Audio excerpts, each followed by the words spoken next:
what's the most underrated skill in hospitality that you have learned no one talks about? Curiosity. It's a trait, and I think it's a skill. I believe it's something that like a muscle you can improve.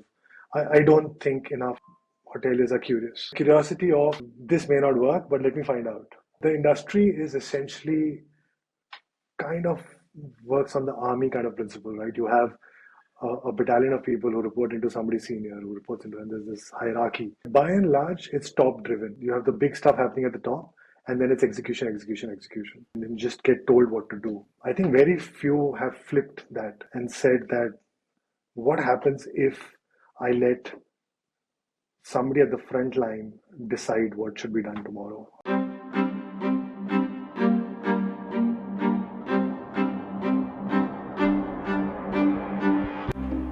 Welcome to Beyond the Lobby.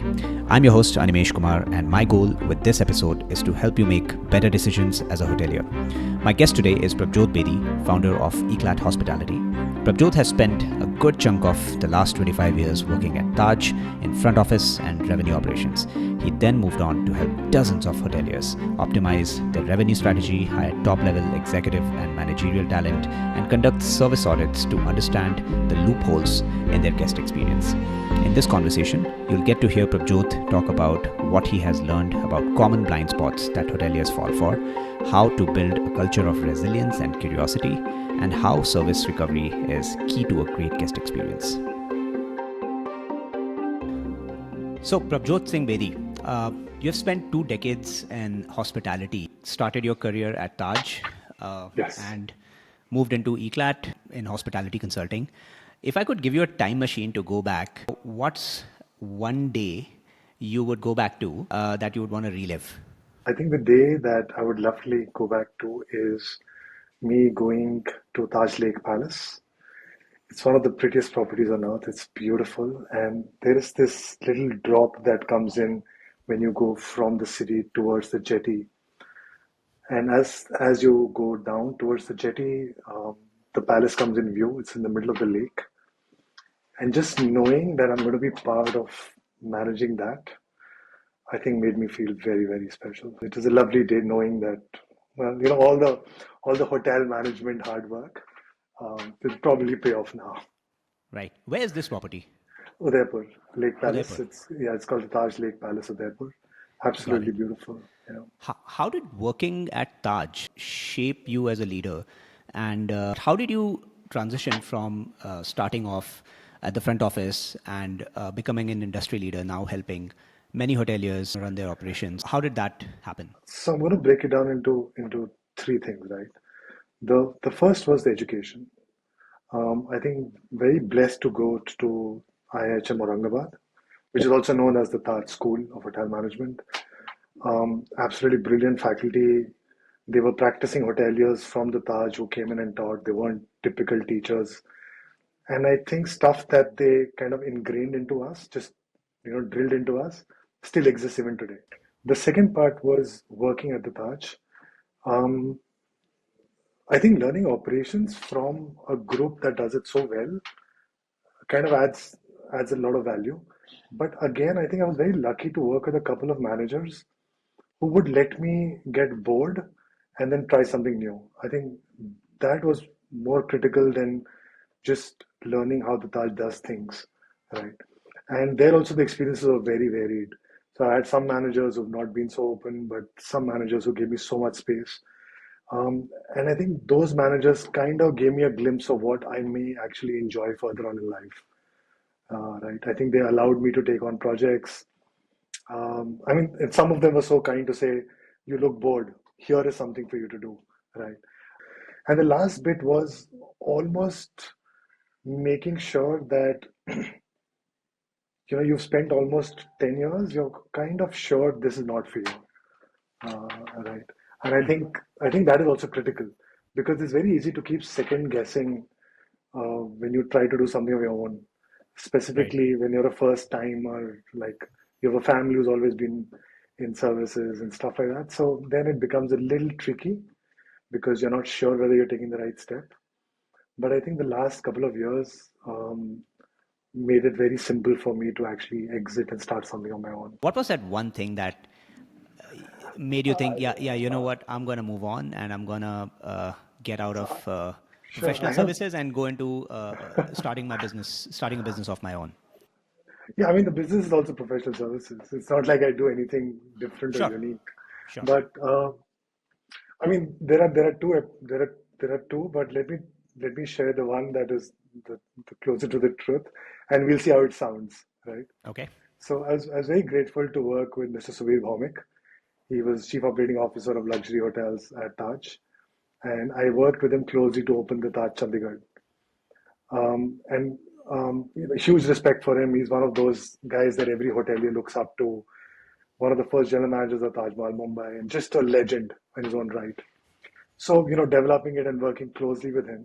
We were standing in the lobby of this about to open hotel, um, and he lands up saying something, I think, extremely true and something very candid. He got a phone call and he said, "Oh, I have to take this." And I said, "Sure, sir." And then he turned around and he said, "I'm also a knocker. Like, तो मैं बड़ा नौकर तो छोटा नौकर, but मेरी भी नौकरी है."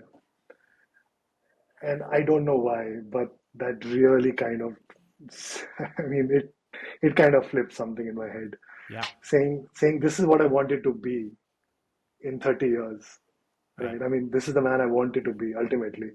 I would have hoped to ever be that good that I could take on what he was doing, to lead a particular division of the Taj, or even the Taj for that matter.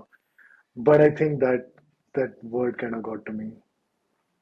So that is one big thing, um, that happened. But otherwise, it was a ton of just small things, right?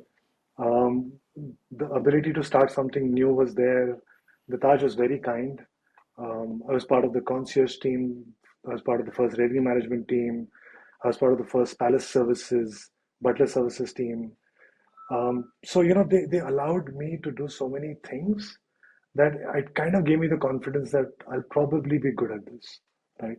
I'll probably be able to help others set up new stuff, ideate, create solutions, stuff like that. But yeah, that probably that statement still I keep it as one of my reasons of existence. Was it scary because when you venture out, there are a bunch of things that cross your mind. How are we going to get our first clients? How am I going to convince people to come work for me? What scared you, and how did you go through it?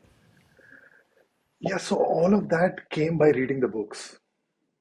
And that is something I love to tell my younger self. Don't read so many books on entrepreneurship, right? The book scared me more than I was actually scared, to be honest, right? A friend of mine in college, we would have this thing back and forth saying, if you are locked in a room with a tiger, you'll probably take one swing at it, right? I mean, what are you going to do? Can't escape, you can't do anything. You'll take a swing. You Yeah. might miss, but you'll swing. And I was ready to swing, but the books, my God, they make you create plans and they ask you questions and your MVP and your special value that you add to the world, etc.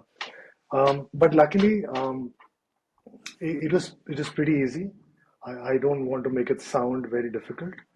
I think being front office and a little bit outgoing, it was easy to approach people. It was easy to start talking to people about possibilities, and just reaching out. So did a ton of cold calling. Yeah, just regular what everybody does. I wish I could make it sound anything extraordinary, Same but old, same old. yeah, same old, same old. Just stick to the basics. Yeah. Call up people, ask if you can help, then help, then hopefully get paid, uh, and then start the cycle again. Yeah, I guess back in 2006, was it? 2005, yes. 2005. Back in Yeah. 2005, it was definitely harder. I think in my generation, especially in tech, to start a company, you had to open a laptop. But yes, once even in tech, if you once you build a product, you've got to sell. And I think selling scares the daylights out of many people. Yeah. So kudos to you doing this back in 2005 when enablement material was very hard to consume. Probably people used to go to libraries, or I don't know if there were blogs. Definitely No, there, no there were podcasts. blogs. In fact, one of the first lesson in life was from a website called ProBlogger. Interesting. And I've never been able to thank him in person, or somehow this is me giving a shout out. I don't think the site exists anymore, but ProBlogger was such a good resource, and it got me on to blogging and starting my blog and stuff like that. I was very thankful. The internet was there. Sometimes I felt I was a little late. Like I sometimes felt maybe I was 3 years late. Could have started the journey earlier. The tools were there. The internet was already there. Things were happening. It was easy to get online, get your get your name out there, etc. But I think I needed a little bit of managerial experience. Gotcha. That helped later in life, not at the Gotcha. start of the journey, but later in life. Yeah. And so Eclat started. What were some of the first services you guys rendered for clients? Sure. So the the whole thing of Eclat was, I mean, I kind of spent a ton of time with the name because I wanted it to inspire me for a long time. I'm sorry for the And it, mispronunciations. no, no, no worries, no It's worries. Eclat. Yeah. Eclat. Um, and it essentially means the brilliance of success, right? And I wanted knowledge-driven work to happen. I and nothing against my industry. I just felt that they weren't using enough knowledge tools, right? There was a lot of work that was just happening. Nobody questioned it, So typically, I wouldn't see a lot of hypothesis setting and then proving yes or no, and then, you know, doing something or A/B testing stuff like that. All of this didn't exist in the hospitality frame of mind, right? And I wanted to do a lot of knowledge work. So the earliest work was just helping somebody run their property better, right? It is a very simple premise that hey, you have beautiful property, but you can do better, right? And it could be across operations, it could be revenue, it could be sales, marketing, cost, whatever. Um, but sooner or later, I realized that end of the day, ideation does not get paid. That realization came a little later. Spent a ton of time on ideation, but execution generally becomes critical. And so then we got into the execution space where we essentially ran training programs, made the behavioral changes, actually implemented the processes we suggested to owners. And then we had to get into recruitment because the question was, who will run these ideas of yours, right? So you have a fantastic, let's say, check-in experience that you want to create, but who's going to kind of row it? Do that. So then we got into the recruitment space, very reluctantly actually. But yeah, I think ideally in the start, I would have just liked to do white papers and just ideate on stuff. Yeah. Is that where the money is in hospitality consulting? If you talk about hospitality consulting, I think right from asset management to, I mean, market research to understanding which brand to bring you, there is a niche for everything, right? If you're an owner and you're going to spend 100 crores plus on setting up a property, you wouldn't mind paying a decent set of consultants to tell you the right thing to do now, because this is an asset you'll own for 30 years or more, right? Yep. So Yep. there is a space for almost everything. And then there are specialities, so kitchen planning and resource planning and housekeeping and laundry and maintenance. And there's tons to do, absolutely. But I think very early on, I realized that my niche was working with owners, um, and I think I have a pretty good idea of the culture of a place and the kind of people who work there and what the guest might probably need. I think that is where I was inherently good at, and everything else we could bring in experts to do, right? So I mean, one of the times when we launched an award-winning restaurant in Chandigarh, we actually got somebody to do the kitchen planning, etc. We were like, there are better people than us who can do this. Just bring those people and get it done. Sure. Uh, Prabhjot, if I have to ask you, so far you've worked with, a ton of hoteliers. What's the most underrated skill in hospitality that you have learned no one talks about, or maybe few Wow, talk about? wow. Curiosity. Um, I, it's a trait, and I think it's a skill. I believe it's something that that like a muscle you can improve. I don't think enough hoteliers are curious, right? Could you double Um, click on that? Could you double click sure, on that? Yeah. sure. So, for example, why us? Why would you choose this versus the 10 other options that you had?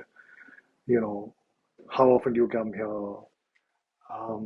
And then just understanding that can I offer something new and see if it, I mean, the curiosity of this may not work, but let me find out, right?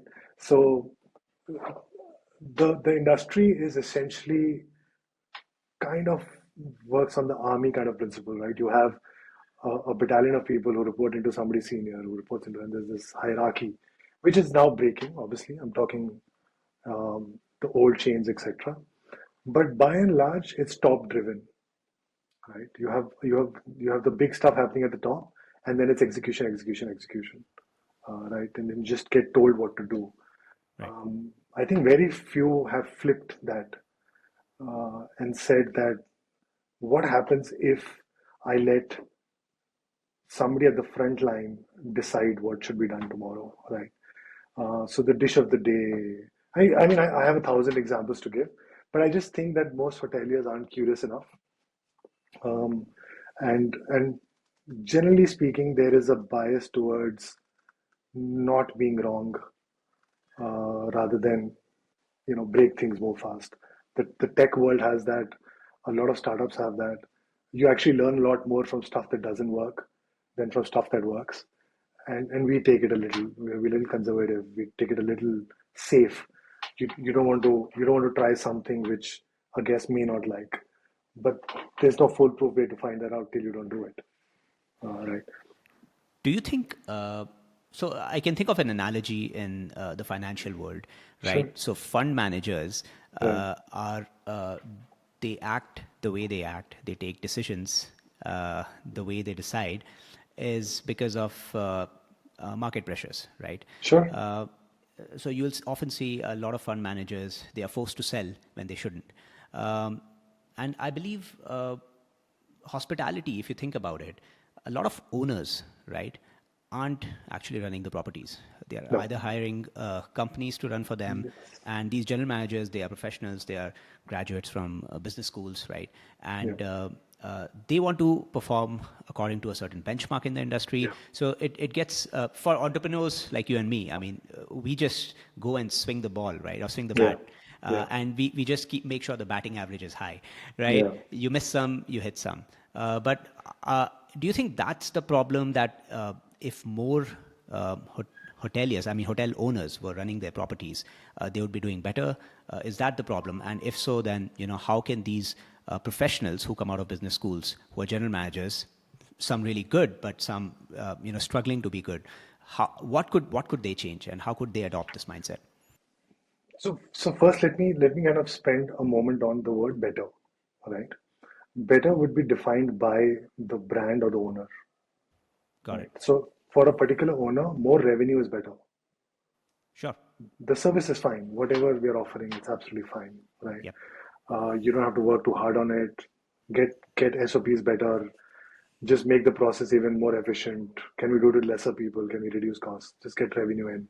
Right. Yep. Whereas for another owner, better could be the quality of the service. Right. Yeah. And which is again, quality of service is something which by nature of it is very subjective. Right. How you feel about a place is individualistic, right? Yep. You can't have a group dynamic on it, all right? So some owners, I think, do take that route, and that's why you have so many boutique hotels doing so well in India, Yeah. right? Those experiences are unique. They spend a ton of time and effort in creating that, and the guests appreciate it, right? But the same guests will probably want something which gives them peace of mind and security when they're doing a business trip, right? I'm Sure. getting into Gurgaon. I have an 8 a.m. meeting and then I have 6 meetings lined up all day. I Yep. need a hotel that's clean, that works, the Wi-Fi works. I don't want anybody trying out shenanigans and stuff. So I think it's a lot of those dynamics that play out. So better is sometimes a confusing word, right? Once you're very clear what better means, then I think you need to let not just the general manager, but also the team take the reins, right? Hmm. So one of our clients is a big wedding resort, right? Um, when we spoke to the team, and some of them are not even hotel management grads, right? These are housekeeping teams and Yeah. F&B service teams, right? They came up with so many local customs that we were not selling Sure. in our Yeah. because it's a wedding, right? We ultimately started offering something called Jago, which now I understand is pretty common. I didn't know about it much. And it's actually now a service offered to couples when they come in for a 3 day, 4 day wedding event to say there is a ceremony called Jago in this part of the world. This is what happens. This is the local custom, right? But it came from the team. It came from Got the it. local culture, right? It did Yeah. not come from an outsider who's parachuted in Hmm. as a manager of Yep. affairs, right? So but I think you can do that in a certain type of hotel. You may not necessarily want to do it in every type of hotel, right? Hmm. You may not want to do it at a business hotel. So it's not just the GMs. I think it's also the entry level people. It's getting. I mean, the way I say it is, make sure that the vision of what we want to be is done by somebody, and then everything else goes follows to that, right? So I think that's critical. Got it. But then once you've kind of chosen to go that route, then become curious, right? Hmm. Like then ask what are the other ceremonies and who does it and why it Yeah. happens and then go read a book or find a blog and see old photographs, recreate it, you know, try be as authentic as possible, reach out to somebody. Maybe do A/B testing. I don't know. Yeah, In terms of absolutely. ideas. Yeah. Yeah. So the simplest way to do A/B testing that I found with one of our clients was that in winters we started offering something called haldi doodh, right? Okay. So Interesting. we put these little tent cards in the room, Hmm. right? And we put two different tent cards in. So it's a 50-room property, two different tent cards. The ones that got more calls are the ones then get placed in all the rooms, Sure. right? It's a pretty, it's actually taking exactly A/B testing formula, making it real world, Yeah. testing it out, and then and it If you could works. quickly break it down, A/B testing for hoteliers, just for those listening or watching who don't Oh, know. sure. So, I mean, the concept is find two ways to present the same either deal or process or end result, and see which one has has a larger uptick or Yeah. has more traction, for lack of another word. And once you have enough numbers to confirm what you were doing, continue with more if you like, or just run with the one that was victorious, right? Right. So people generally use it with email headers or email website landing pages, stuff Yeah. like that. I just think it can be used in the real world as well. Right. All right. So I mean, there is a ton of psychology research and eye tracking research which shows that the third item on the right hand side of a printed menu is going to be ordered the most, Interesting. right? Um, Most websites are read in F by male, Z Yeah. by female who identify as females. So there's a lot of research out there. I just don't think a lot of hotels have kind of used it. Hmm. Right? It exists in the world, but I don't think we've ever taken the well, even I haven't done it, to print five different type of menus and see which that third item keep changing in all of them to see if it works, it doesn't work, right? But yeah, there are some of our owners who are learning to have fun, who are learning to use some of the tools that we give them, and yeah, I think we'll get there. Huh. If you remember from one of our older conversations, I Sure. mentioned a case where one of our customers, a four-star business hotel in Bangalore, they run Haven, and they noticed that the business guests used to come back to the hotel pretty late while the buffet was closing, and so Yes. they tested by rolling out, a combo menu, a night Yeah. combo menu, and it actually increased the IRD sales at the time when nobody would order anything for vacation, Correct. right? Correct. So, and that was very interesting because when the F&B manager told us that he's going to try that, I wondered who's going to order combo items from at your hotel. You're a four-star business hotel, but it Yeah. did work, And people Yeah. who used to use order on Swiggy and Zomato, Yeah. they switched to their combo meals because it would just be delivered Yeah. faster. Um, I don't know if I shared this with you or not, but we got one of our clients to be absolutely shameless. Um, So all orders that were coming from Swiggy Zomato would come to security guard's desk. He would make an entry, but what we were doing was taking a photograph of the bill that's attached on the bag, and we knew exactly what items were being ordered and at what price they were being ordered. 30 days later, we had a ton of data. We created the own menu from evening 10 till 4 in the morning, pricing of almost similar to whatever Zomato was offering. The items only that were hit that we knew. Smallish menu, but worked like a charm. I still, So, yeah, yeah. So, I mean, this is what I'm saying, right? Somebody needs to want to do it. Now, technically, it's extra workload, true. right? In the start, it looks like so basically we're losing revenue by people ordering from outside, and we are wasting another human resource who's now making entries and all Yeah, the stuff. But I think if the senior leadership understands what could be done, then there is tons of data. There is just so much data. Another client, we upped our weekend rates just because the kind of cars that were being parked in the parking lot. interesting. If those are the cars coming in over the weekend, your hotel is getting a higher kind Sure, of guest sure. over the weekend. For some Yeah, reason, your hotel is situated next to whatever reason it's yeah, happening, and you up the rates for the weekend because the clientele is different from the weekday clientele, which is yeah, essentially business office going. Yeah, true. but yeah, be curious. Ask the question why. I think why isn't asked enough. Um, and also, I think you need a culture of safe space which the leadership allows you to ask why, right? Then Yeah. why do we do it this way? Why do we have to do it this way? You know, stuff like that. If I could play hardball with you in Sure. terms of your, opinion, what should hoteliers who can't very flexible in a very flexible way ask why, or act out of curiosity and do A/B testing, try stuff out, be original? What should they do?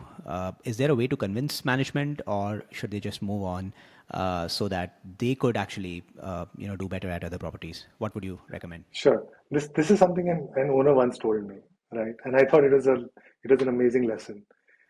He said, "Get if you come to me with any idea to Yeah. invest money, right? It doesn't matter what the idea is. Okay. So in some hotels, we'll say, why don't you do your own organic farming? Why don't you create your own? I mean, it could be a list of 100 things that any hotelier can do. Yeah. He said, he told me, he said, Prabhjot, you come to me with any idea. Just make sure it gives me 18% interest over a period of time. Right? So even if it's not in the first year, show me a path to 18% on the money that I spend on it. Right. And I was like, that's your only barometer for this? He's like, that has to greater be the alpha first. greater alpha than the stock market. Absolutely. Just give Yeah. me 18% and then you have your approvals, whatever you need. Okay. Um, I'm not saying this works with everybody. I'm just Yeah. saying whichever boss you work with, figure out what their 18% is, right? So if your boss likes more reviews on Google, or he likes more guests writing and telling him what an amazing team he has or runs, then use that route. If your boss likes cost saving, then use that route. Figure out what is the one or two most important things to your boss, to your manager, and then push your ideas in that space. Figure out a way for your idea to show results in that space, right? That's the way to go rather than fighting it or butting your head against and trying to sell it on your terms. I think figure out what works for the other person. Interesting. I don't know if that's a shortcut that might help. No, I think it would. Because in the end, you have to. You can only sell a person a pen if they want to use a pen. So you first have to make them realize that the pen is useful, right? Correct, Um, correct. so I think tying results to motivation for every stakeholder is very important. I've seen that in business as well.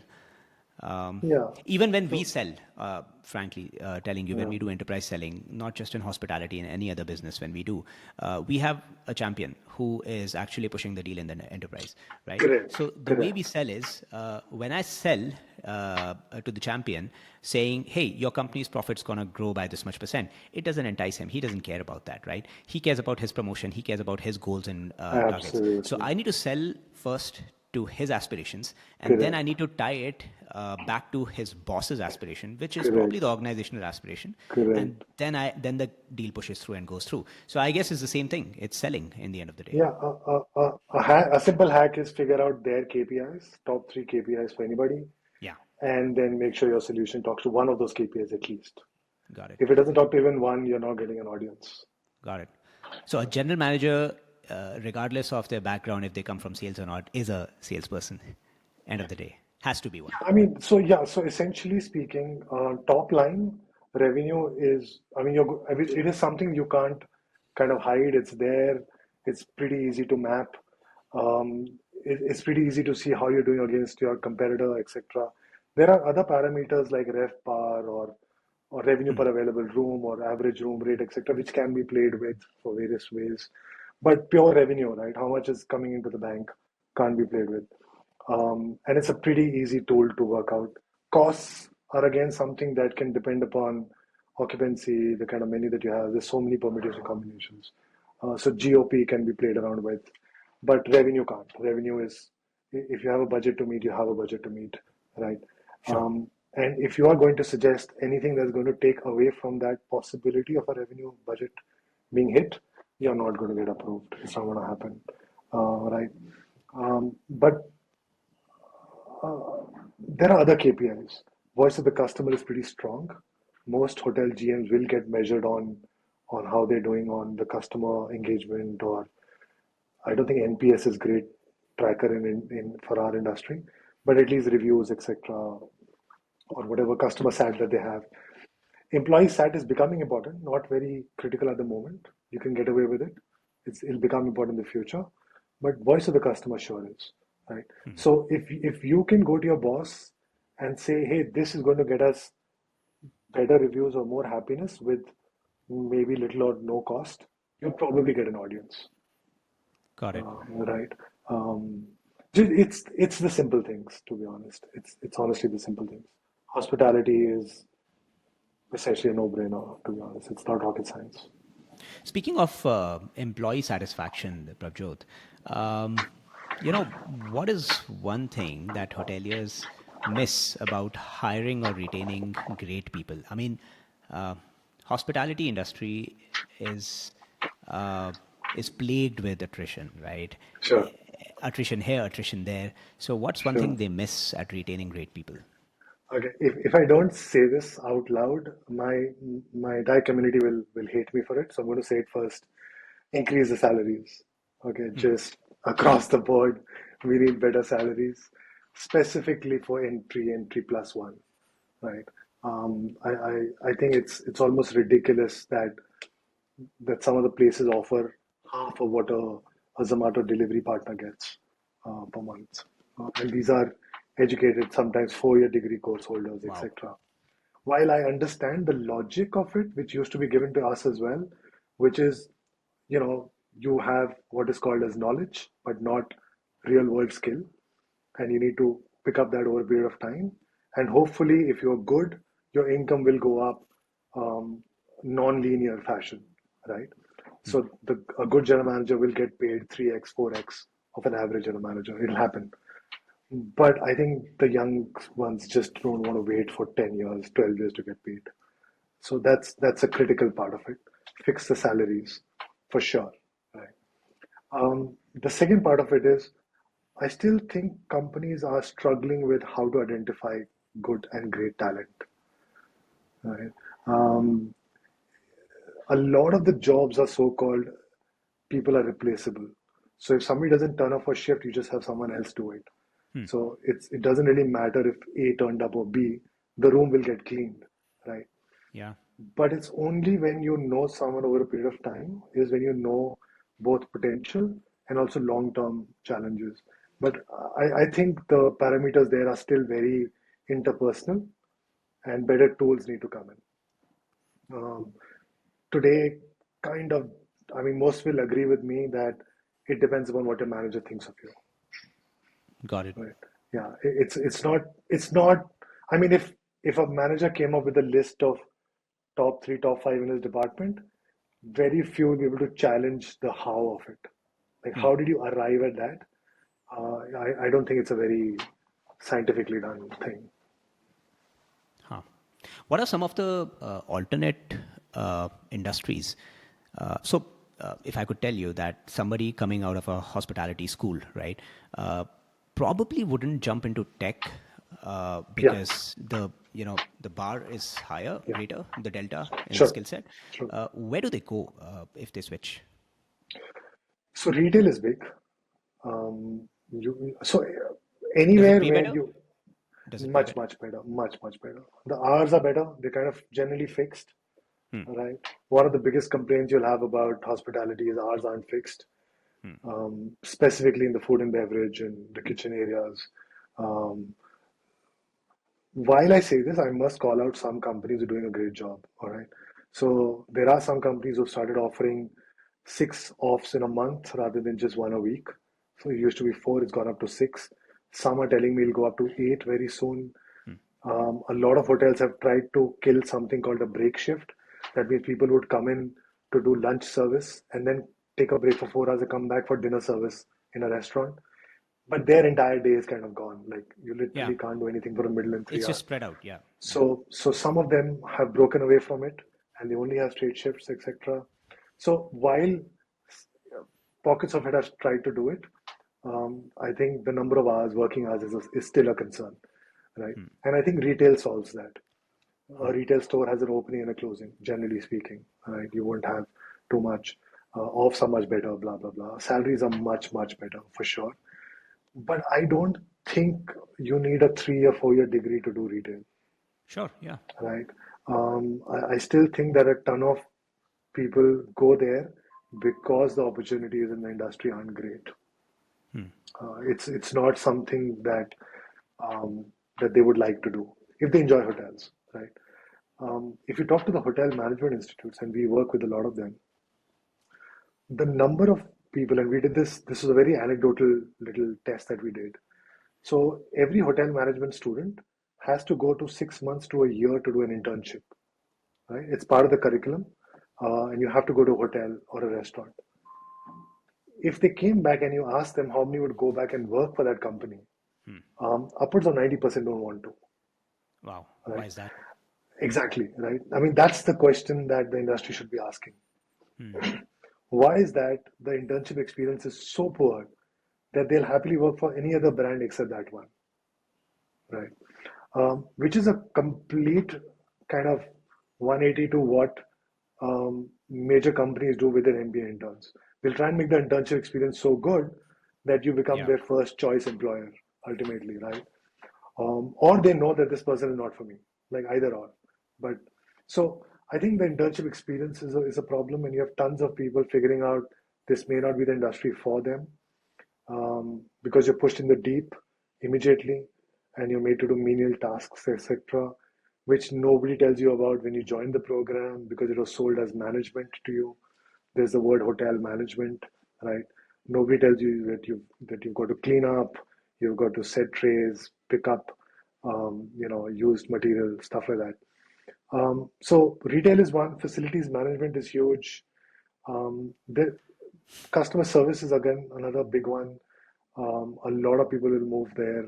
I mean, they'll get jobs easily if you can speak um, half decent com skills, you'll get a job in an industry. So it's not like they don't have options, but that's not what they've been working hard for 3 years, 4 years And to what's be the honest. growth trajectory of those alternate industries like retail, customer service? Customer service, I'm sure it's not that great, but retail, how's the growth trajectory Some from of here? them do really well. Some of them do Okay. really well. Real estate is another one that's becoming a huge employer for hospitality people. Yeah. In fact, some senior people are moving to real estate, right? So Right. you've spent 15 years in the industry as an operations guy, you now move to real estate because most of the new developments happening in Mumbai, Delhi, Gurgaon, Hyderabad have an element of hospitality in them, right? Yeah. So there's this hospitality in most of the big new developments. So that's another space that's growing up.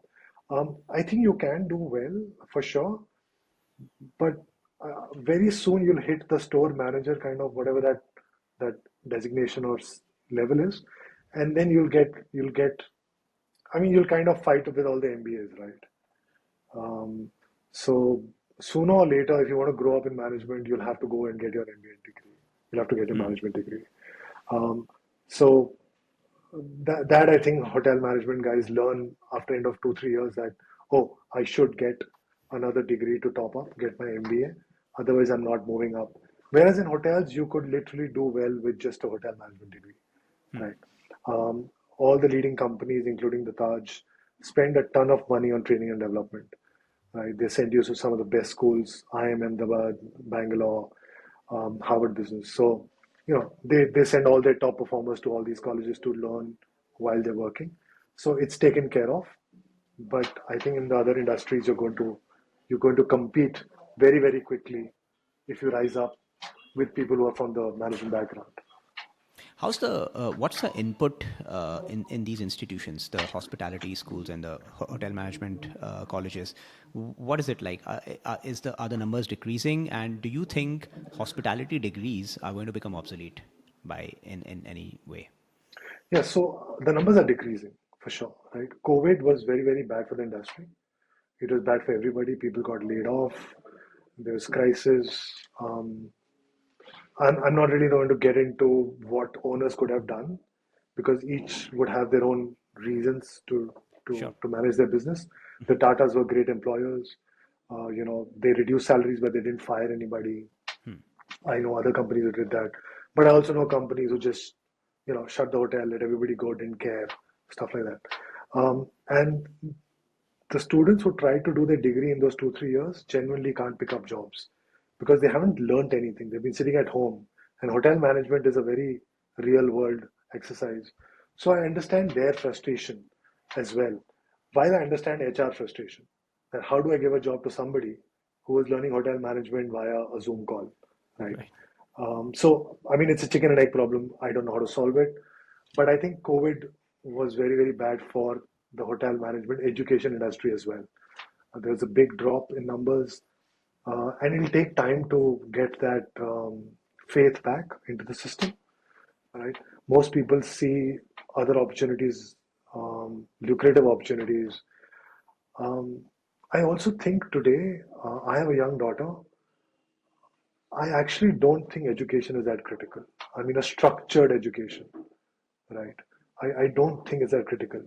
I mean, if you have a, I don't know, lack of word and passion, but if you have a bent of mind towards something, you'll probably find your tribe online. You'll figure out who to connect with, who to learn from, what to do. You'll start doing it and you'll figure it out, Just to right? clear the air out, you're Yeah. speaking about academia. Maybe But that could be taken out hotel and management self-learning. institutes, right? Yes, Yeah, yeah, yeah. basically, yeah, the academic institutions Correct. they could be taken out, and still people could learn. Uh, Yeah, so okay. So for example, we already have the NEP in this country. We have the National Education Policy, which allows you to essentially do brick by brick. You don't have to do one course altogether. You don't have to do everything the way somebody else thinks it's done. You can pick and choose your subjects. You can decide what you want to do, what you want to read, right? And I think that will have to come to hospitality education as well, right? got it. I may want to do a 3 month intro, then go work, and then come back and say, okay, I want to be a manager in this space. And then I might take a year again, do something, then come back and say, can I learn this skill? Can I learn that skill? Um, I think the set piece of 3 years, 4 years in advance, this is what we think you should do, and this is what you should learn from these people, that will die out over a period of time. It still has its value, but it will die out. Yeah. If I could linger just a little bit over there, Prabhjot, Sure. just to understand the repercussions. So the demand is going through the roof, right? I mean, Radisson is growing pretty fast. Wyndham is doing great. Marriott is opening a lot of properties. Yeah, they had a So bumper 2024. absolutely, Yeah, and yeah, thanks yeah. to the Mahakumbh, right? I mean, even Oh, 2025 has been brilliant. super. Yeah. I think so. Demand is really, really skyrocketing. What happens when the people who are coming in the industry start to drop and the demand rises? What do you think is going to happen? What's the way out? What gives? Okay. So two things, right? We'll have to go back to the drawing board and say, why do you need a 4 year degree program to do this particular job? right? If you look at most entry level jobs, do we really need a degree course for it, right? Um, we today use degree holders for everything because degrees become like the minimum parameter in our society, right? Right. You're not going to be able to get a kid married if he doesn't have a degree, right? But do we really need it? That's the question that everybody will have to answer. The second thing is that you still have the non or the semi-skilled or the non-educated group, which is labor, which is pretty cheap, right? That's available, and as long as the guest is okay with it, and from all the Airbnb data that we have, guests are okay with it, right? Right. Um, it'll get replaced by them, right? Automation will only come in when labor becomes really expensive, right? Um, I think we're still far away from there. And I think automation also needs to kind of improve a ton. Yeah. Some hotels are trying it, so you have remote check-in happening in a Bangalore hotel where the front office lady is on a screen and she says, "Hello, welcome to the property." She's not sitting at the property. She's managing six small hotels and I think checking in, Olive is checking doing out. that. Yeah, Yeah. right. So I'm trying not to use brand names here, but yes, Olive is No, I doing thought that. that was very Yeah, cool yeah, yeah, when yeah. Dhruv had Correct. shared. Yeah. Absolutely, right? Olive is doing that. Now, the point I'm trying to make is that there will be creative solutions like that, Yeah. right? But there will also be a space um, where you would want to get picked up by a very present person at the airport and have an entire experience, you know, Sure. and pay for it, right? So, because the industry is pretty much massive in Right. terms of service levels. Some of these will affect the the 2, 3 star, 4 star levels first, and then they'll start affecting the 5 stars. Right? But the trend will have to be: do I need so much education to get this job done? You will have to Sure. figure that out very quickly, right? Skill orientation will happen. You have bodies today, THSC, Tourism Skill Council India, Tourism and Hospitality Skill Council. They're doing a great job skilling a ton of people for entry level work, um, for room cleaning, for basic F&B, etc., kitchen, etc. We might go back to the apprenticeship model, which used to be very popular 20, 30 years ago, before it became a degree. So somebody would just come and work as an apprentice to a chef, which is how Yeah. the entire model started, Yeah. right? Yeah. You would learn from a master because it's a trade at the end of the day, right? And then when you need additional information or knowledge, there will be plug and play. So as you go up the ladder, you might become a CDP or a sous chef. You may need to now understand menu costing and Right. understand what a recipe costs, etc. Let's teach that to you then. There's no point teaching that entire methodology at the hotel management school level, right? Um, but you will still need young managers, and so therefore the creme de la creme will become even better and better. The top 20, top 30 colleges will become better at what they do.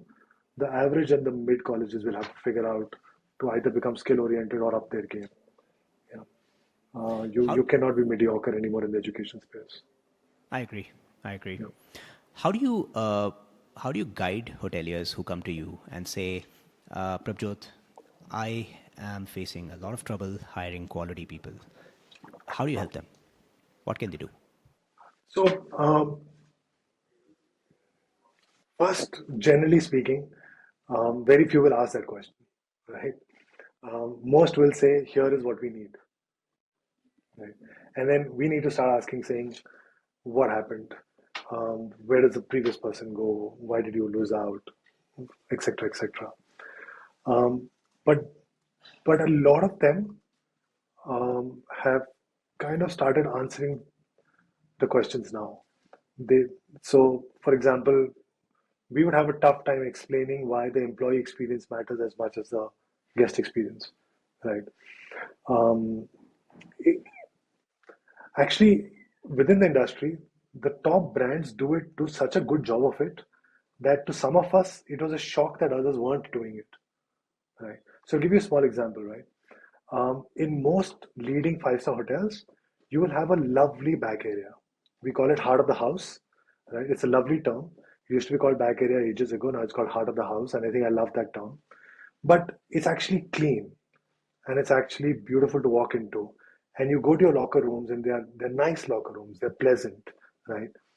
You have full length mirrors to look at yourself and look good, and you have a good uniform, and then you have a good meal, and then you go on to your job, right?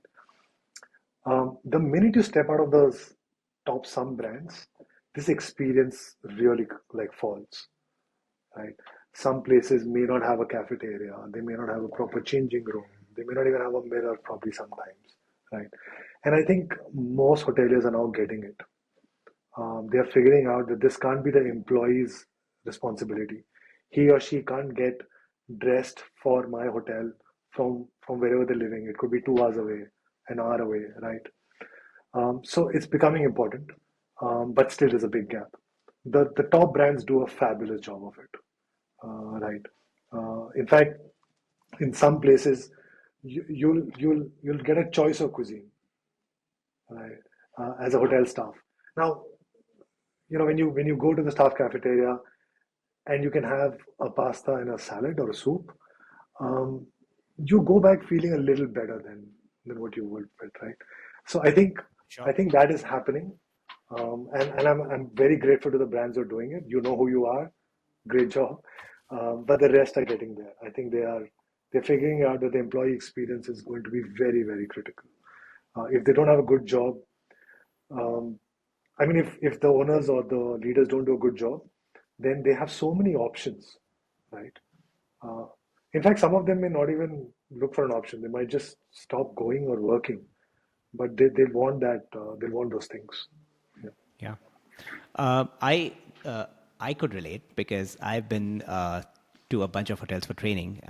Not all of them are 5 stars, and yes, the back of the office or the housekeeping office or you know places where the staff comes and chills out is actually quite dingy. And me and my team, when we were training, we went for training and we had to go to the housekeeping station for one of the hotels. We were very surprised that the lobby is so good looking, Yes. Yes. but this is where the employees hang out, and Yeah. it's quite depressing, to be honest. Yeah. The only other industry I know of which does a worse job than hotels is the film and TV. Yeah. I mean, their sets are gorgeous and everything else is just whatever, just make it work. But that industry works differently. I keep joking saying Yeah, this is not the same. But yeah, you're absolutely right. Um, uh, the the thing that I think the leaders are now understanding is that the employees take what happens with them far more seriously than what you show happens with the guest, sure. right? And the other thing I think we kind of have to figure out with this current generation is that most of them are pretty pampered at home, right? I mean, you can't forget that You're talking about the I mean, Gen Z yeah, folks. they're, Yeah, they're pretty, I mean, the parents genuinely are happy to support them. Very, I mean, lesser numbers have issues like, oh, if you don't earn money, then what happens? Parents absolutely okay, like, yeah, fine, whatever, don't do that job, do something else, figure it out, right? And also they're just used to a better quality of life everywhere else, right? I mean, your malls are clean today. sure. Your retail stores are clean. Your PVRs are Yeah, insanely, plush and stuff like that. And all of these people are customers to those places, yeah. right? All of this team, they go to banks and they're welcomed into these plush offices and say, please have a seat and what can we do for you and stuff like that.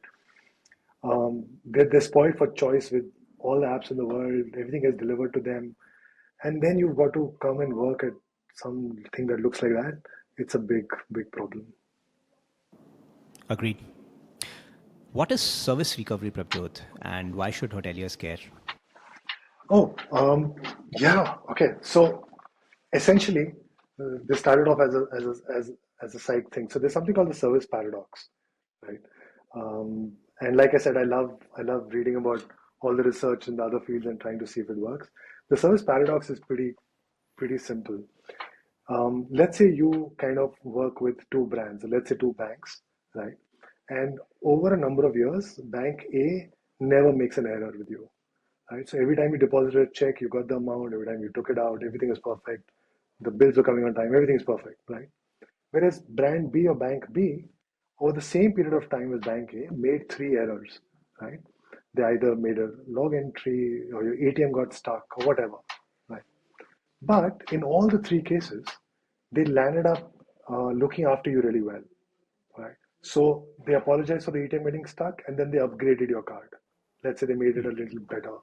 You had a problem with the account and they said, sure, and we'll waive off the quarterly charges or whatever, right? Now, at the end of that time span, if somebody asked you as a consumer, saying, hey, which bank would you recommend? I'm trying to open an account. Research across all industries says that you will use brand B. Wow. You will actually recommend brand B, right? And this is for the banking industry, where as a consumer, you should be very, very happy with people who don't make an error, Absolutely. right? And the more I've read about this, the more it's interesting. Loyalty goes up sometimes by 40 to 60% if you can look after a complaint. So service recovery is a complaint happened, and what do you do to recover the customer back to you, and as a loyal customer, right? Got it. So that was the genesis of the whole idea of figuring it out, and then figure out that there is actually a lot of research on the perceived theory of justice in service recovery, and that's another whole thing. I don't want to get too technical here, but how you deliver the justice, quantum of it, and also the methodology is important. And so all that put together, we believe that complaints are definitely going to happen, right? And there's another hypothesis for it. Every experience that you have creates a baseline for every other experience that you will have. Sure. Yeah. Yeah. Yeah. So as a consumer, if you can see on your app where your food is, right? Zomato, Swiggy, right? You Yeah. can actually see them coming to you. The question now you're thinking is when I'm ordering IRD in my own hotel, they're cooking it in their own kitchen. How are they not able to tell me when they will deliver the food? Yeah. Right? Why is it a generic statement of 25 to 30 minutes? Right. Right? Um, because your baseline has moved, because you've had the True. experience somewhere else, right? So, complaints is not only about things going wrong, it's also about your service experience not fulfilling or not reaching to what you thought could be possible, right? So, a ton of consumers today do not bother complaining because they have so many options. So, they believe that this brand can't do anything. This is the best they could do, and they'll just walk away, right? Right. So, if a customer today is actually complaining, somewhere deep down he believes you can do better.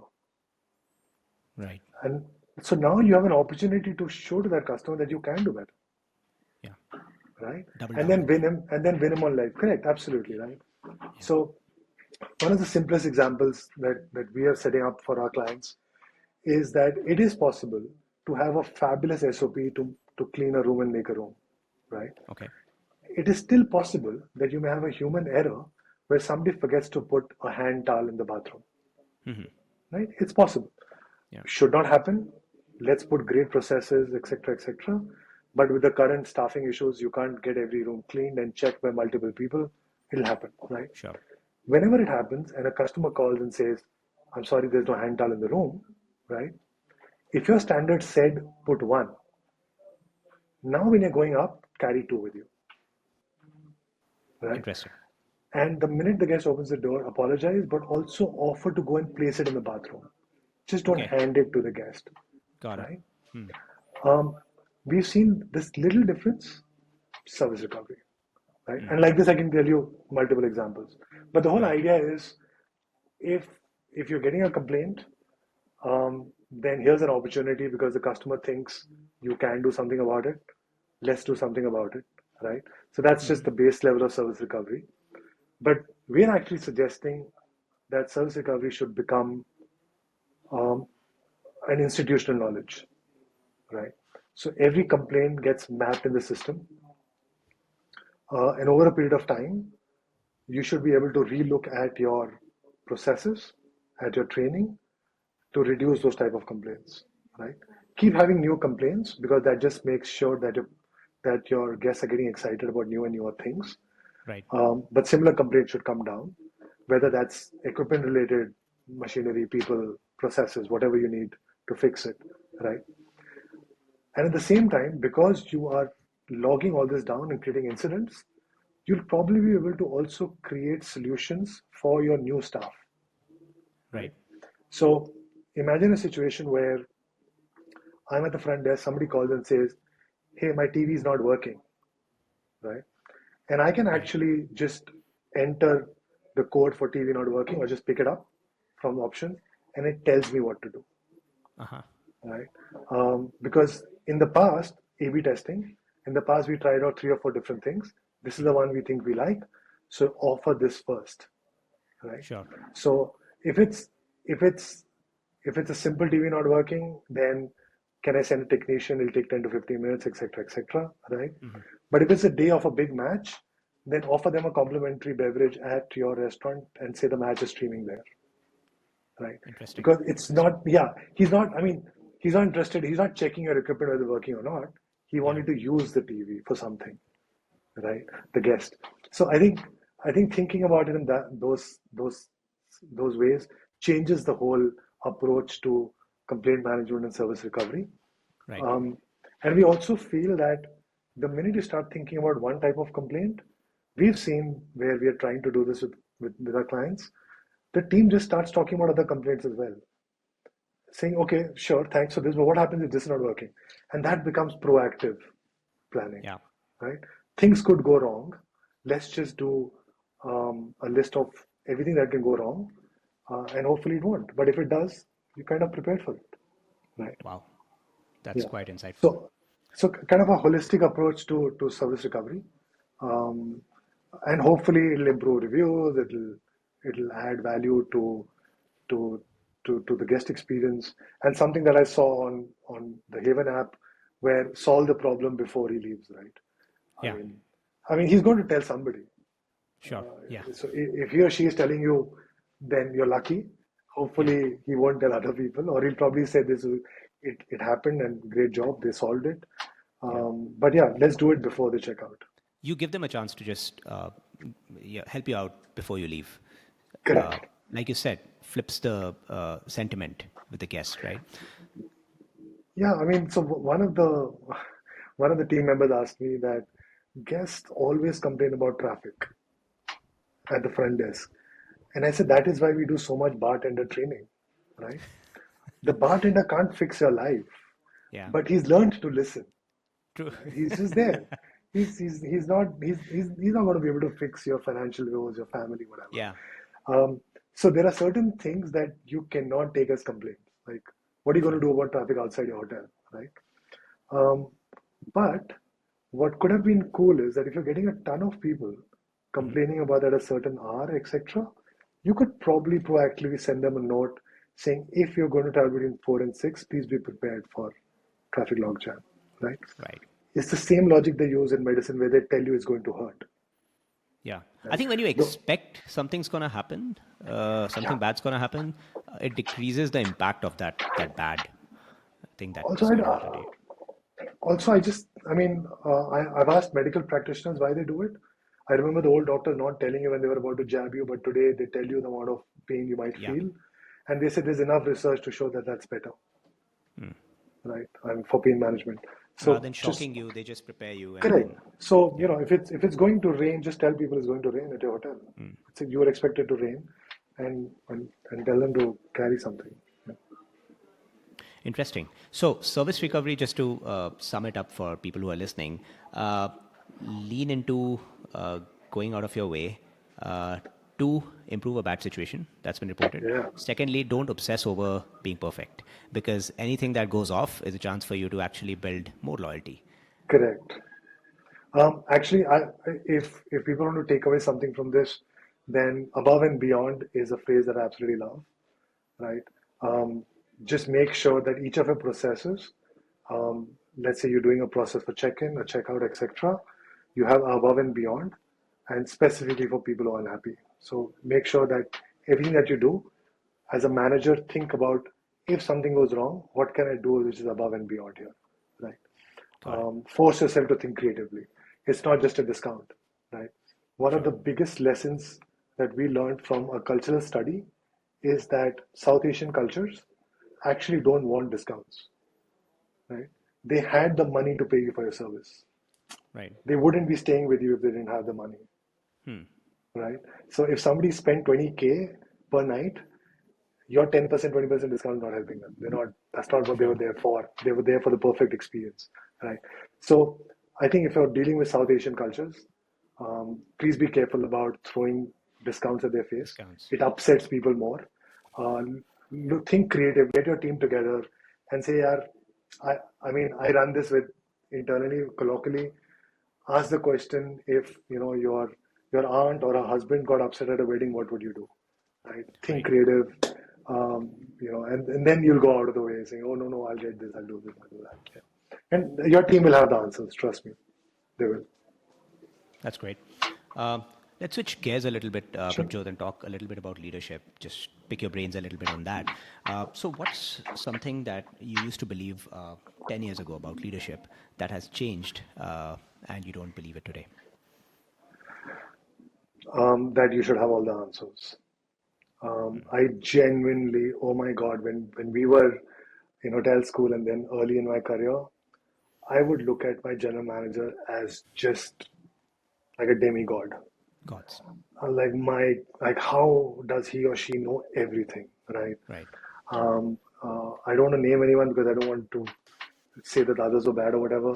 But some of the general managers I worked with knew 400 staff members by name. They would know their family, what's going on in their lives, and they would have a conversation with everybody. And I'll be like, I'm just responsible for 9 people. I don't know what's going on, right? And you could go to them with anything. I Right. mean, you could literally go and say, we've just smashed a car worth a crore during valet parking, and they would know exactly what to do, right? And you are just shaky, nervous, whatever. Yeah. So I looked up in that sense, and I think a lot of that pressure was there to become somebody who had a ton of answers, right? But that is something I think changed over the last 10 years. Your job as a leader is not to have all the answers. Your job as a leader is to create a safe space that people can look for the answers, right? Got it. Yeah. And also focus on the right answers. Like don't go looking for whatever, right? But yeah, that's been a huge change in the way I think about it. Um, I no longer give out the first solution that comes into my head because I've seen so many times now that somebody in the team or the group will have a better solution. Yeah, It'll a lot of the happen. times, It'll happen. great ideas come from people who work for you, right? I mean, if you're up for listening, um, they might be able to tell you better. Yeah, I mean, so yeah, that's one big leadership thing. Saying don't, I mean, don't get crazy about knowing everything and oh my God, what will it look like if the team asks me something I don't know? Yeah, I think just it was extremely liberating for me from the day I could say I don't know. I mean, even as a consultant, I'll tell some of my clients I don't know this, but I will figure it out for you. I'll come back to you. I'll find it out. There must be somebody in the world who knows this, who's done this, and I'll find that person or that book or that information. But yeah, don't. And also, with today's tools, just don't even worry about it. You know what I mean? It's okay if you don't know anything, right? yeah. Whatever you need, click of a button.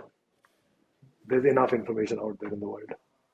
To tie this up to something from what I've experienced, Prabhjot, if I could share, Sure. one of our biggest F&B clients in our tech consulting business came from a deal discussion with the same people that was happening a few years prior before actually we engaged with them. And in that deal discussion, I actually ended up telling them that, what you need is something that we can't help you with.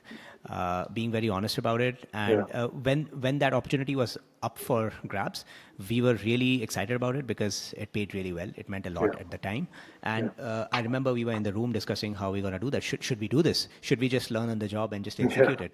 And there were risks involved, but we actually went in, had the courage to tell them that we were not, and they appreciated the honesty so much. They actually came back to us for something that we did have expertise around, and that Yeah. contract was I think 3x 4x bigger than the original one. So There you are. it There you actually are. paid off. Yeah. Yeah, absolutely. I mean, I'm a big fan. So we are very clear of what we can do, what we cannot do, Right. um, and what we are willing to learn to do, and what we are just saying. There are just so many better people than us at this that we will tell you who they are, right? Sure. This is the space. I mean, we don't do interior design, architecture, Yeah. right? And sometimes owners will be like, we have a great working relationship. Why don't you do Could you this as well? just figure it out? Could you hire It's someone? not, yeah, it's not like that, right? Yeah. I mean, that the other person has spent, like, I've spent 30 years doing this, they've spent 30 years Right. doing that, right? They figured it Yeah. out. So yeah, I think stick to your expertise. But as a hotel leader, Yeah. um, that'll be bad advice. As a consultant, sure. As a service provider, sure. But as a hotel leader, if this was for the hotel leader, this podcast, then I would say, um, don't worry about saying I don't know. Um, there's somebody in the world who knows, Right. or at least ChatGPT would know. If nobody else knows, So, ChatGPT so would you're know. saying Figure it out. when the hotel leaders are interfacing with the guest or with their teams? Even with their teams. Okay. So for example, going back to that, I remember having an incident where I was a young manager, and I think I didn't handle the union president very well, right? Got it. Um, just one of those things you'll have to learn in life. Young, bratish, said Yeah. something off the cuff, shouldn't have, right? Um, but what the way my general manager handled that, right, was in the space of, what did you not? I mean, he brought me in the room with that person and said, what did you not like about his behavior? What could he have done earlier? It wasn't just, here's the solution, Hmm. right? He kind of figured it out on the job. He had the patience to ask, and from that, figure out what really hurt someone and what are the underlying issues. And I think that is missing. It's sometimes so easy to just say, this has come up 10 times, and here is another 11th version of the same thing. Go do it. I Right. think take a moment. If you know for sure, of course, do it. But if you don't know, then just be honest and say, I don't know. It's okay. Your team will not going to suddenly have no respect for you. Right. So I don't Uh, know. Let's figure it out. yeah, yeah, Let's yeah, pick absolutely. someone else's brain, or let's do this together. Let's I figure think this the out biggest together. thing I've seen leaders say is just nod their heads and say, oh, yeah, yeah, yeah, I've heard of that. I know Hmm. from your body language, you've never heard of it. You've never. Okay, don't do it. Just don't. People can read into that. Okay, Right. so again, I'm going to tie it down to this generation. This generation loves authenticity, right? Sure. Look at all your influencers and stuff like that. All those brands are built on authenticity, right? Absolutely. Um, and they can smell fake like a mile away, right? Yeah. And that's what they expect from the leaders at work as well. Yeah. Saying, hey, just be authentic, man. It's okay if you didn't think of it. Hmm. Now, please think of it. You know, uh, Got it. yeah.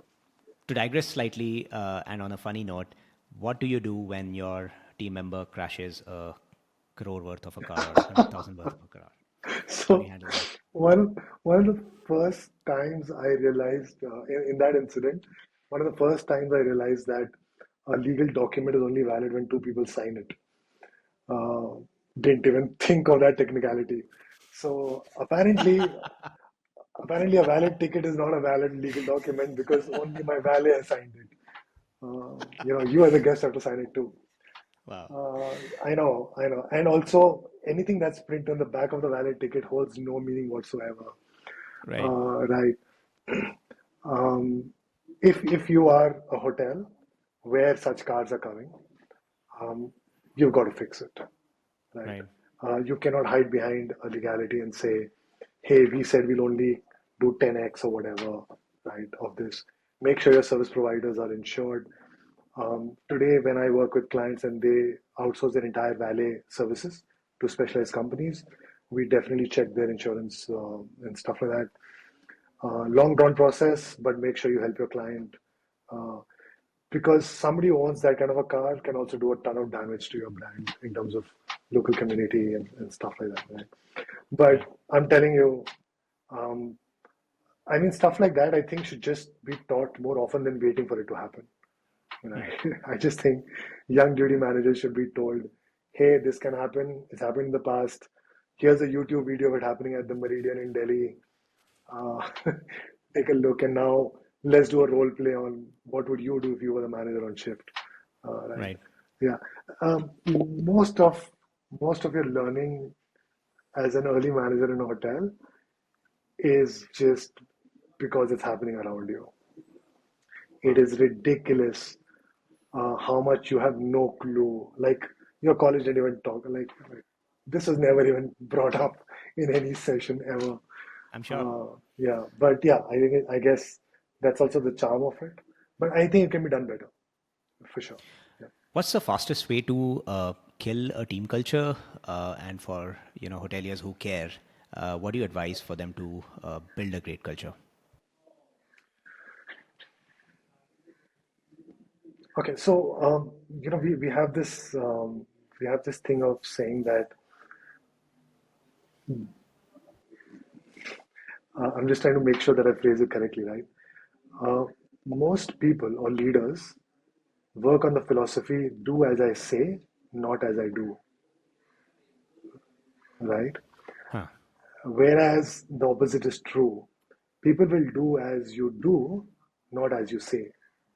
Okay? So, Interesting. give you an example, right? Sure.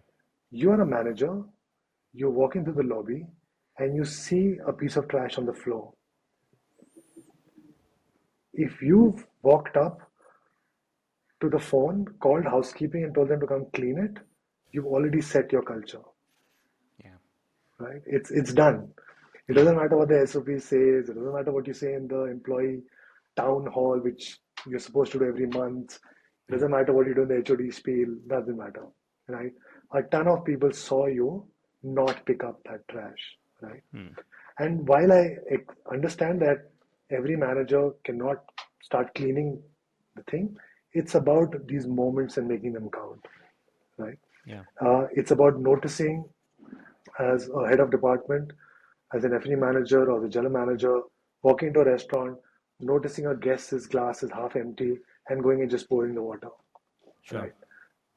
You're a manager, you know how to Yeah. pour water, you know where it is kept.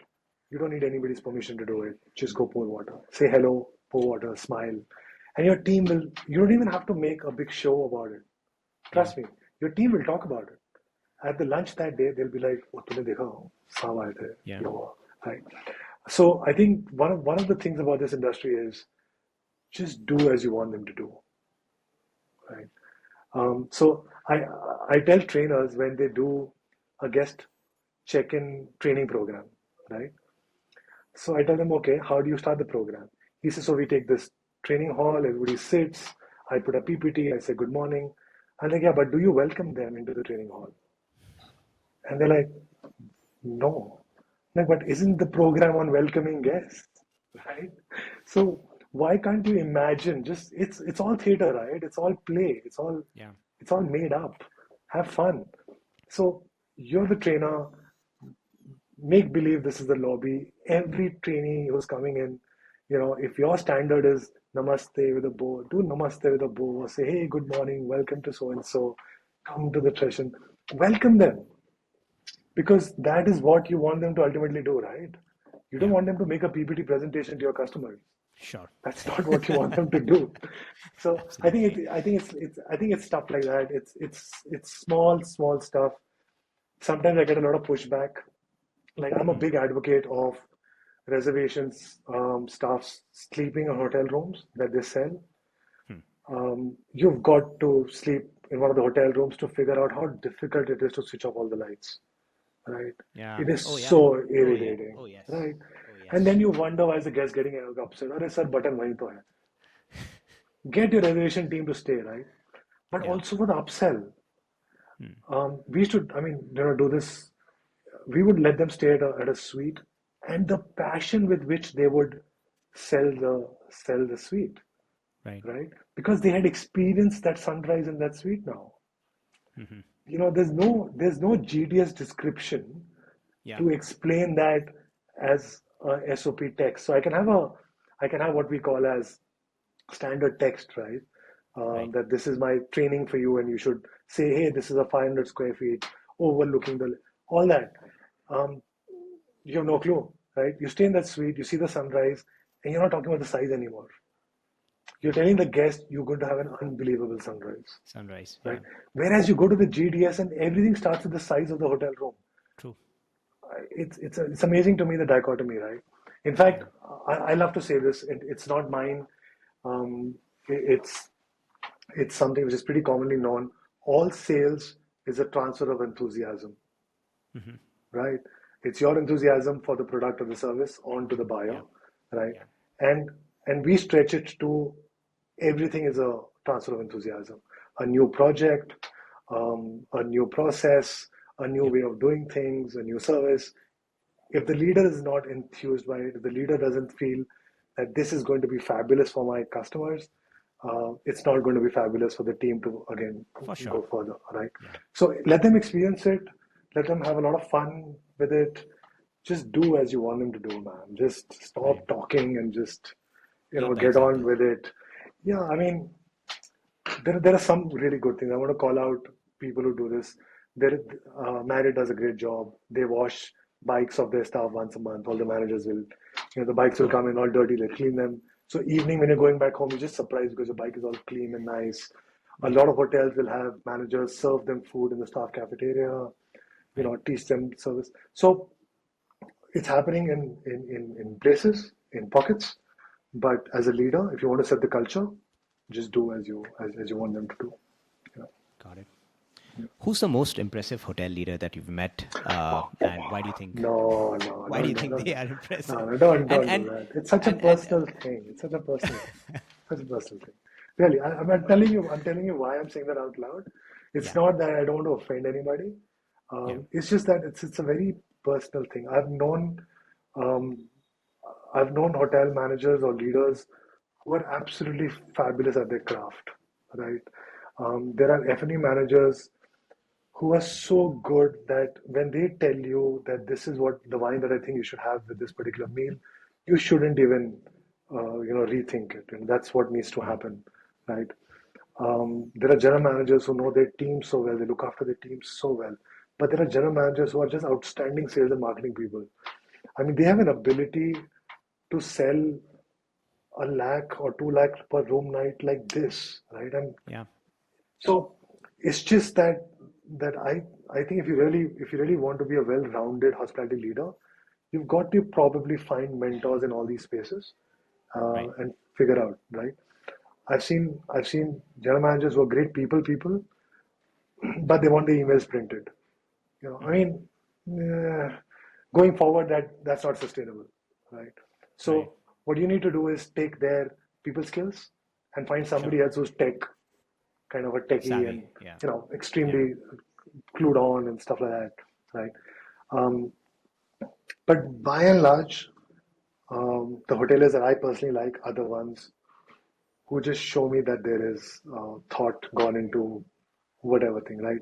So in that respect, I'm a traitor, but I have huge respect for the Oberois, right? Right. If you stay at the Vilas properties, every small thing is looked after. It is just, I mean, the first time I went to the Uday Vilas in Udaipur, I noticed that the bottles had um, a silk cover, and each Right. silk cover had tassels, and the tassels were exactly the same length on both sides.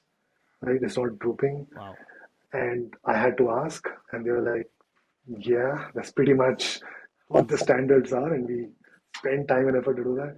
I think that's just amazing, That's to go to incredible. that. Yeah, because I think if you're getting that right, you're probably getting the big stuff right. Sure. You'll get it right, right? I mean, the big stuff will happen. It's an eye for detail. It's the care for the customer. It's just being nice. Just there's this warmth about good hoteliers, How do you right? They think? have How do you think? I mean, if you have any insider tips, sure, if you've spoken to someone, how does Oberoi do it? Right. I mean, um, so I go to Oberoi in Bangalore quite often. sure, sure, Uh, Old fashioned is my favorite drink, sure. and the the drink is exactly the same. The quality of cherries that are Yeah, dipped are right. just fabulous every time, Yeah, right? And I remember this incident once. My wife loves the deep dish pizza over there, right, and she used to have it all the time, and they took it off of the menu, right? And I did not know that. After having a few drinks with my colleagues, I requested for that pizza to be parceled, and they happened to mention that it's not there. But the gentleman, the guy who was taking my order, he Yeah, actually went checked with the chef, and the chef said, "We'll make it." sure. Right, and they did, and it was exactly the same quality. Yeah, Out of the blue, I'm sure if it was out of the menu, it wasn't yeah, on the prep desk sure. or whatnot. How do they do this? How do they keep the consistency?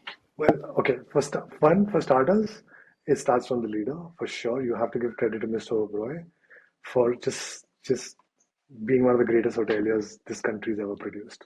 All right. But it's not something that only the Oberoi does. Let me just put it out there. There are tons of great brands who do it, right? And repeatedly. Um, a lot of it comes down to good recruitment practices, good training practices, but also the culture, Right. right? Um, I assure you that they would allow the bartender to throw away a drink that he thinks is substandard, right? He's not going to get screamed at, shouted at, whatever, whatever. He'd probably be told to make it better, blah, blah, blah, right? Right. But once he knows something, they'll also stop second guessing him. That's the second part of it. Once somebody gets good at their job, then just let them be, right? Let them They do what trust they're them. doing, right? Yeah. So, for example, the chef could create that dish for you because he didn't have to call somebody senior and ask, can he not do that, Sure. Yeah. right? If you put that into the process, saying anything off menu has to be now approved by corporate, you've lost Yeah. hospitality, right? Right. So I Absolutely. think it's have great have great guardrails when people are setting out on the journey with you. Right. But once they know how to cycle, remove the guardrail, let them, and once they're on their own, just let them be. Right? Don't have to keep poking them. But just to be clear, a ton of brands do it. The Taj does a fabulous job. Please Yeah. visit Taj more. Absolutely. No, no. No, I'm kidding. I think they do. I think Yeah. they do. Right. I think Marriott also does. I'm a Bonvoy Yeah, yeah. member. There are there are Uh, there are tons of standalone properties who are so good at this. yeah. Most of good F&B is now out of hotels. You've got so many great restaurants and places outside of so-called hotels who do a fabulous job. So just the fact that so many have been able to do it should give any young manager the hope that I can do it. Right? It's not something that you have to crack as a whole new formula. Right. Right? Will Um, yeah, please. no, no, go on, go on. I was just saying that the fact that I mean, so many can do it, it's not just one person, so many can do it, means that it's possible. You know, you just Gotcha. want to do it. Yeah. Gotcha. Will so can small hotels who probably question one, is it about budget for hiring those kind of right people who are trainable, or can uh, the kind of people that small budget hotels hire, they could also be actually molded in a way that they get this DNA and are able to deliver this quality of service, or will we always have this delta in quality of service No, with an Oberoi or a small quality hotel no. or So, small I scale mean, hotel? point in case is postcard hotels. Kapil Chopra, ex Oberoi, Yeah, started it. yeah, Um, he doesn't have the most dashing people at the front end, the most high-end training, etc. But they're extremely warm. They do what the brand wants them to do. They look after their guests. right, Um, and like I said earlier, all all your feedback from Airbnb is that sure, it's not about the level of skill, right? I think it's got it. about the level of care. I think that's fundamentally what guests are looking for, right? If they are happy to pay upwards of 10 12K sometimes, or 20K for a villa, and it only has a villa attendant who is essentially probably semi-skilled, just cooks normal home food, but they come back raving about the person and how they were taken care of, Yeah, that should tell you that hospitality is not really about the SOPs, right? got it. Um, Also, I think you kind of have to understand your customers very, very, very quickly, right? There is a time and space for the old world, old charm hospitality. There's also a ton of customers who want a no-nonsense experience. They just want everything to work bang on. They don't want people to ask them random questions like, "How was your flight?" Right? Which is something that every front desk would ask you Absolutely. earlier. Yeah. And today we have to go and untrain them, saying, "Do not ask that question anymore." The Right. flight experience is horrible for everybody. It doesn't matter which airline you take, doesn't matter Yeah. what you're doing, what sector you're flying, it's just a horrible experience. Stop asking that. But I think um, from what I talk to the 30 plus up to 45 category of people, well to do, semi well to do, they do miss ability of hotel staff to have conversations, right? Got it. That's a constant recurring theme from the circle that I ask. But when I ask the younger ones whether they want to have a conversation, they don't really particularly care about it. So I think you've got to understand your TG very, very quickly. Got it. Yeah. I shared a post yesterday on LinkedIn mentioning an incident where I walked into a lobby and the gentleman at the front office actually asked me a very unusual question. He asked me, he greeted me, welcomed me, and then asked me, "What are you going to do? Are you going to work?" I was carrying my work bag. Are you going Right, to work, eat, or sleep? And right. that cracked me up, right? I mean, I said, "Yeah, I'm going to eat." And then he very conveniently just pushed out that, "Hey, you know what? Our grilled cheese is really great if you want to indulge." And that was Correct. really unusual. And I actually ordered the grilled cheese. It was amazing. Yeah. And you know what? I mean, I would challenge you to ask that hotel chain or the hotel if that is in their SOP. I'm sure it isn't. That's what I'm I'm saying. pretty sure it isn't. Right, Yeah, correct, right? Because only a few can deliver that with yeah. without sounding fake, right? Robotic, fake. He, Yeah, he, he probably had a pleasant demeanor. He probably noticed that you could be somebody who would be okay with that and stuff like that. yeah. So it takes a certain amount of experience to be able Right. to do that. To have that judgment. Yeah, Yeah, but I think once you as a leader have identified somebody in that team, like this should go as a feedback to the manager saying, "I have this guy who can do this," then right, let him rip more often, right. right? The same with musicians, right? Learn what is being taught, and only once you understand, then start doing your own little riffraffs and playing around. But first, get that basics right, right? So, but once you have somebody like that, then let him do a little bit more research, him or her. Hmm. Let them have fun. Let them talk to guests more often. Once in a while, a guest might come back to you and say, "Hey, I didn't really like that guy being so comfortable with me." Sure, not a problem. But if 9 out of 10 like it that way, keep it that way. Got it. You know. What advice I, would you give? yeah, please.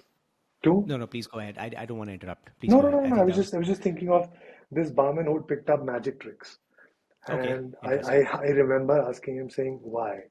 Just why would you?" I'm like, "I'm having fun because I'm a consultant. I'm getting paid to sit here or whatever, right?" But Right. which guest? He said, "You'll be amazed how many guests actually just enjoy this 2 minute trick that I do with them. They just laugh. It makes them laugh, and they're like, that is, how did you do that? It just whatever mood they're at." And this guy's figured it out on the job that if he does Right. these magic tricks, he gets a better and higher tip or a better review, right? I think people like that are inherently made for hospitality, Sure. Yeah. right? Because, and it may not work the next place he works at. Right. He just figured out that for that place, I get so Nice. many Yeah. sad 9 to 6ers, Right. who at the end of the day are just done with their meetings and stuff like that, that this little thing just makes them whatever joyous, right? Um, Totally. and it's not even great magic. It's just like a silly, he'll take a matchstick or a coin or something. It's not even like great. It's Yeah. just funny, but it works. Interesting. Yeah. Interesting. What's one advice, Prabhjot, that you would give to your younger self, and maybe also to a hospitality professional who's aspiring to be a good general manager? Okay. To myself, the advice would have been to um, just be a little bit more patient, um, and also a little less arrogant. That's to myself, right? Um, I think to someone else who wants to be a hotel general manager, I would say a couple of things. First, understand that while the position has a ton of respect, right? For that team, you are the person, right? You're the most important person that exists. I mean, people have fear just hearing your name and that sir is on the round or ma'am is coming or whatever, right? But that's not what the job is, right? The job is looking after everybody. And I see that missing in so many young general managers, right? Um, I think you've got to inherently want to look after your people, your guests. You just have to be such a caregiver that it should come from within, right? So if you want to be a general manager, learn to care, right? That's one. Second, you've got to get good at least one thing. So pick a vertical, but you've got to be brilliant at it. You've got to be really, really good at it, right? You can't have half-ass knowledge, right? So uh, the background that generally gets into general manager role is operations and sales, right? In operations, generally front office and F&B, food and beverage, and because they have a lot of guest dealing, and sales obviously because they do a lot of customer thing. Although we've seen a ton of finance guys become HR heads, become chefs, are becoming GMs, so it's not restrictive, Right. but the data shows that it's more from these three, right? Got it. And F&B managers typically know a lot more about the local market. They do a lot of selling, etc., a lot of food, a lot of people. And it's a much more grueling job because they're generally there till late nights, doing events, blah, blah, blah, right? So they handle more people as well, and therefore they get opportunities much easier, right? But whatever stream you choose, I don't have a problem with that. Become very, very good at it, right? Know enough on it, okay? And then the other thing that I would like, I did this and I would want others to do it is don't wait for the day you become general manager to start thinking like a general manager, right? So, for example, a duty manager is somebody who looks at front office. So, Right. they manage a shift in a front office, right? If their company allows or if the bosses are okay with it, they should probably go and say, can I cross train at a restaurant, Uh-huh. right? Okay. Yeah. Can I have a morning shift. I'm happy to spend 2, 3 hours in the evenings in the restaurant, right? Right. You may know on paper what a restaurant does, but operationally it's a very different ballgame, right? Right. Then when you become an HOD, so let's say you become a food and beverage manager, right? Take interest in revenue management. Hmm. Don't wait for you to become general manager and then say, then I'll learn all that, right? Got it. Take interest in engineering and maintenance. Right. Understand that's the heart of the hotel, right? Understand how those machinery operates, what works, what doesn't work.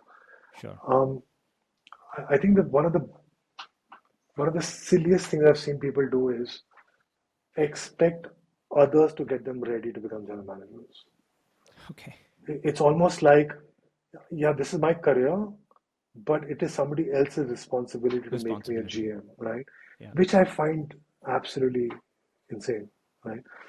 And there, I think the entrepreneurial mindset is much better. I think if you have a little bit of that, Kida, it comes naturally because you're like, what's next? I need to learn this, I need to learn this, I need to learn that. That's Right. missing. But if you can start figuring out what a GM does before you become a GM, Right. and then obviously go looking for those answers through mentors or internal training or whatever, I think you'll become a general manager much faster.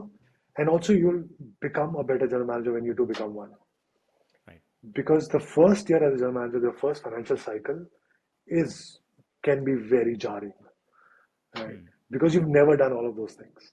You've generally managed a small department, Small. and Yeah. now suddenly you are headbutting with I should joke this in hotel management colleges. A hotel general manager essentially has superstars working for him, right? So the exec chef is a superstar. He knows his kitchen Sure. inside out. You're never going to be able to cook better than him, right? Absolutely. The Yeah. F&B manager is a star. You can never run an event the way he does. Your Right. sales and marketing guy is a star. She brings in businesses you have no clue. What are you, right? You're now essentially somebody who's got to make sure that your stars perform as stars, right? Yeah. And therefore, if you don't know all of those things pre-hand, you're going to spend your first year very miserable. So some companies do a great job. Accor, I know for a fact, does an 18-month general manager development program, right? Which I think Interesting. is wonderful, right? Hmm. They take some, they earmark potential people, and then for 18 months, keep learning. You go, you travel, you work with the GM, you stay, learn. I think that's amazing because then when you become a GM, it's not Right. suddenly a shock, right? But you may not get that opportunity in your company, then reach out to mentors. Just reach out and do that. I remember somebody very senior at the Taj once told me there are only two ways to get promoted. Right. The first is to learn your boss's job, and the Yeah. second is to teach somebody your job. Then when the company sees that you're doing nothing, they're just going to promote you. Right. I think people don't do that. I don't see young HODs training somebody else to become an HOD so that they Right. can become general managers, right? Yeah. And I don't see them learning the GM's job thinking, today I'm only getting salary for this. When Yeah. I get a salary for a GM, then I'll start working like a GM. Yeah. And I'm like, why? Right? Just start doing it now. Just assume you're a general manager Right. and start thinking, right? Start making Sure. notes. Yeah. If you had a magic wand and you could change one thing about the industry, what would that be? What would you fix? Oh, yeah, well, I'll probably make sure everybody, specifically the entry plus one, makes a lot more money. I think it's a difficult, physical, monotonous, sometimes repetitive work. And I would love to make sure that all of them get a lot more money than they currently make. Do you think there's money on the table to be given, or do you think there's a crunch in the cash flow or P&L which makes this, or is this a deliberate decision to keep the pay low? Like what's holding people up to pay them Okay, low? some of it is just um, old bad habits. So the logic is we've always paid this much. Right. इतना ही दो. Suddenly, if you let's, I mean, for example, suddenly if somebody is getting 10K, if you start giving them 30K, what's the logic? The work hasn't changed much, expenses haven't gone up that much. What's happened, right? This inflation adjusted increment, etc. But there are certain people who are changing it. I want to definitely give a shout out to Rosette Hotels, Yeah. specifically Kush Kapoor. I think he's doing a fabulous job. I think entry level is now at 30K at his hotel Interesting. in Gurgaon. Um, and I think other hoteliers should just ask him how is he able to afford it, right? So that's my thing. If there is nobody in the world doing it, then sure, it is something to be broken and to think creatively, find a solution. Right. If pockets have started doing it, then it's obviously possible, right? Right. And it's just not important enough for you that you've Yeah. gone to find that money, right? So I think it's possible. And if I had a magic wand, yeah, that's what I would definitely do. Uh, yeah. That sounds. I mean, that's really heartwarming to hear that you care so much about the people who are actually coming into the industry. And I feel from what you said that expenses haven't gone up. Is if that's the mentality, then well, other industries are paying more. So that's your competition, right? I mean, that's one reason why you should pay. Otherwise, people will just get drained out. Yeah, so I'm probably going to get cancelled. A lot of the logic is that the hotel management people are people who couldn't do other things, right? So, for example, in the entrance Gotcha. test, the ones who can engineering, medical, blah blah blah, computer science, and then everybody couldn't get through all those, filter into hotel management, and right, Gotcha. it's not the first choice profession for most. Right. I think so. The logic is it really fair to say they could have earned that much when I know they would have never got that job? They were not meant for the industry, right? That's one way of thinking about it. That's the way a lot of people think. The second is that you're still, like I said, replaceable, right? Right. So if let's say X doesn't turn up to clean the room, I'll just get Y to clean the room, right? To a lot of hoteliers and leaders, it doesn't matter who cleans the room, Right. right? Um, and I think that is where the problem is, right? wherever they find a lot of value, they'll end up paying. So generally speaking, the best salespeople will definitely be earning up to 50% more than whatever the rest are earning, Sure. right? Yeah. And they'll be marked as, I mean, if they put in their papers, sometimes the owner might get involved, saying क्यों जा रहा है, right? But I don't think they do that for a lot of the operations stuff, because it just seems this is just a task that could be done by anybody, right? Right. So if that logic is very difficult to fight and change, then everybody's salaries should just go up. Yeah. You know, it doesn't matter how good or bad they are at room cleaning, because it's room cleaning, they should get Sure. so much, right? For me, the benchmark that all hoteliers should, I don't know if they can, should, is to at least pay what the government pays um, to their semi-skilled or Yeah. skilled. Yeah, at least get to that. Whatever your circle rate is, just I Yeah. mean, look it up. It's freely available knowledge. Everybody can Sure. do it. At least pay that much. Right. So if a peon is getting 18K, I mean, why should somebody who works as a room cleaner not get 18K? Right. Makes sense. Prabhjot, where can people find you? And if you would like to, double click a little bit on Eclat, how it can help hoteliers and the industry, and where can people find you? Yeah, sure. So, That'd be I mean, happy to get connected. If you just type in Prabhjot Bedi, Prabhjot Bedi, or Eclat Hospitality, you should find us. I mean, it's pretty much there. My number's everywhere. My email address is almost everywhere.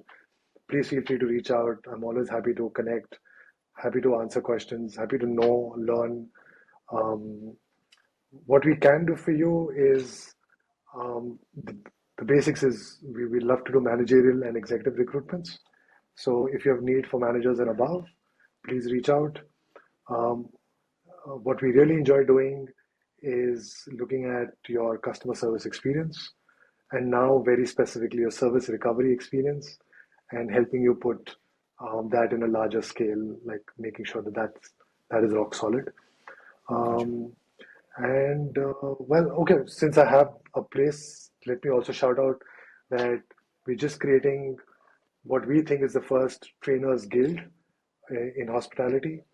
And if anybody would like to mentor or train um, one-on-one batches, etc., if you want to do it for free, you want to make some money on the side with gigs, please reach out, and we're putting together a platform for that, and we think that'll be fun.